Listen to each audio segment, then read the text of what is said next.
Welcome to the Accent on Air. I'm Jennifer Mealy. The vegetable garden behind me is planted, cultivated, and harvested by parishioners at St. James Parish in New Alexandria. And that's exactly the bishop's vision for vocations. He's in the garden asking all of us to grow in the Lord.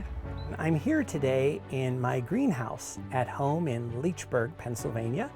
And one of my hobbies, along from being a car enthusiast, is I really enjoy gardening. And I've already been able to plant some of my seedlings, and as you can see, some of them are beginning to grow. Some of my kohlrabi are coming up, some of my tomatoes, and I'm right here now getting ready to plant some pepper seeds. And when we think about gardening, gardening really has a beautiful imagery, not only of understanding God's creation, but also of planting the seed and allowing it to grow. Has beautiful scriptural imagery, but also as we think about vocations, the image of the seed is how God gives us that seed that represents that vocation that He plants in our heart, and how we need to nurture that seed, and given the right environment, given the right condition, given the right care, that seed of the vocation is then called to sprout, to be nurtured, and to grow. And some of the seeds are very small seeds, and they take time to not only germinate, but they take time to sprout, and they have to be cared for.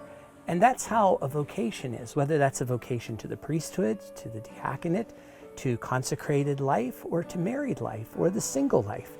The seed of our life that God has given us, the gift of that vocation, is called to be nurtured.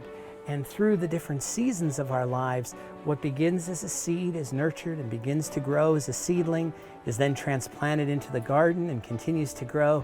We recognize that just as Scripture says, the seed falls to the ground, and the good seed that falls on good soil produces an abundant fruit. Every stage of the growing process is important and critical. And just as the germination took some time, and look how beautiful the ring of fire peppers have started to grow, an important part of the transition is that the plants have to move from the greenhouse into the garden. And that's a critical moment because the conditions outside the greenhouse are not as regulated, they're not as controlled, the weather is variable, and sometimes plants can go through a little bit of a shock. I think that imagery is really important because so many times in the seminary or in religious formation, or even as young adults, we've been really sheltered by the greenhouse. We've been fed on time, the temperature's been kept warm, and then all of a sudden we're put out into the world.